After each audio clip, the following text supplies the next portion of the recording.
അക്ബറും ആര്യനും അനുമോളും കൂടി ഇരിക്കുകയാണ്. അക്ബറും അനുമോളുമാണ് സംസാരിക്കുന്നത്. ആര്യൻ വെറുതെ അവിടെ കിടക്കുകയാണ്. അനുമോൾ ചോദിക്കുകയാണ്, നിങ്ങൾ അങ്കമാലിയിലാണോ? അപ്പോൾ അക്ബർ അതേന്ന് പറഞ്ഞ് അപ്പോൾ അനുമോൾ പറയാണ്, എൻ്റെ അമ്മാവൻ അങ്കമാലിയിലാണെന്ന്. അത് വന്ന് കിലുക്കത്തിലെ രേവതിയുടെ ഡയലോഗാണ്. നല്ല കറക്റ്റായിട്ടാണ് പറഞ്ഞത്. രേവതി സംസാരിക്കുന്നതൊക്കെ തന്നെയാണ് അനുമോൾ പറയുന്നത്. പക്ഷേ അക്ബറിന് ആ സീൻ അത്ര ഓർമ്മയില്ലെന്ന് തോന്നുന്നു. അക്ബർ പറയുന്നത്, അവിടെയൊക്കെ പ്രശ്നങ്ങൾ വല്ലതും ഉണ്ടായാൽ നിങ്ങൾ വിളിച്ചോളൂ കേട്ടോ എന്ന് പറയുന്നത്. അപ്പം അനുമോൾ ശരിയെന്ന് പറയുന്നത്.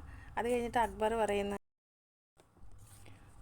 ഒരു ചാരിറ്റബിൾ ട്രസ്റ്റ് ഉണ്ട്, എന്തെങ്കിലുമൊക്കെ പൈസ സഹായിക്കണമെന്ന് അനുമോളോട് പറയുകയാണ്.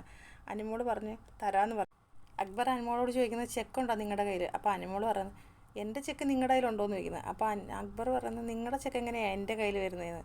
പക്ഷേ അതാ ഞാൻ പറഞ്ഞത്, അക്ബറിന് മനസ്സിലായിട്ടില്ല. അനുമോൾക്ക് വട്ടല്ലേ, അനുമോൾ ആ വട്ട് സീനല്ലേ അഭിനയിക്കുന്നത്. രേവതി കിലുക്കത്തിനകത്ത് അഭിനയിച്ച് അതേ കണക്കാണ് അഭിനയിക്കുന്നത്. എന്നിട്ട് അനുമോൾ ഇരുന്ന് ചിരിക്കുകയാണ്. അത് ചോദിച്ചിട്ട് അനുമോൾ ചിരിക്കുന്നുണ്ട്. പക്ഷേ അക്ബറിന് അതൊന്നും അത്ര മനസ്സിലായിട്ടില്ല. ഇതിൽ പൊളിച്ചടുക്കുകയാണ് സത്യം പറഞ്ഞാൽ. അനുമോൾ മാത്രമേ ഉള്ളൂ ശരിക്കും ഒരു കഥാപാത്രമായിട്ട് അവിടെ ജീവിക്കുന്നത്. ബാക്കി എല്ലാവരും അവരോരോ കാര്യങ്ങളൊക്കെ ആയിട്ടൊക്കെ നടക്കുകയാണ്.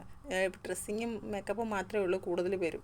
അപ്പം ആര്യൻ അവിടെ കിടക്കുകയാണ്, ഇതെല്ലാം അടുത്ത് കിടക്കുകയായിരുന്നു. അപ്പോൾ അനുമോൾ എന്ത് ചെയ്താൽ അവിടെ ഒരു തുണിയൊക്കെ കഴുകിയിട്ടേക്കുന്നത്. അനുമോൾ അതിനകത്തുനിന്ന് ഒരു ഷഡ്ഡി എടുത്ത് ആര്യൻ്റെ മുഖത്തോട്ടിട്ട്. അപ്പോൾ ആര്യന് പെട്ടെന്ന് മനസ്സിലായില്ല. ഇച്ചിരി കഴിഞ്ഞപ്പോഴാണ് മനസ്സിലാവുന്നത്. അപ്പോൾ ആര്യൻ അത് ഇത് ഷഡ്ഡിയായിരുന്നു, ഞാൻ വിചാരിച്ച് ടൗലായിരിക്കും എന്ന് പറഞ്ഞിട്ട് ഛർദ്ദിക്കാൻ വരുന്നതൊക്കെ കാണിച്ച് അനുമോൾ ഇരുന്ന് ചിരിക്കുകയാണ്. അനുമോൾ പിന്നെ അക്ബറിനോട് സംസാരിക്കുകയാണ് അങ്കമാലിയിലെ കാര്യങ്ങളും അങ്കമാലിയിലെ അമ്മാവൻ്റെ കാര്യങ്ങളൊക്കെ സംസാരിച്ചുകൊണ്ടിരിക്കുന്നത്. ആ സിനിമയ്ക്കകത്ത് സംസാരിക്കുന്ന അതേ കണക്കൊക്കെ തന്നെയാണ് അനുമോൾ സംസാരിച്ചുകൊണ്ടിരിക്കുന്നത്.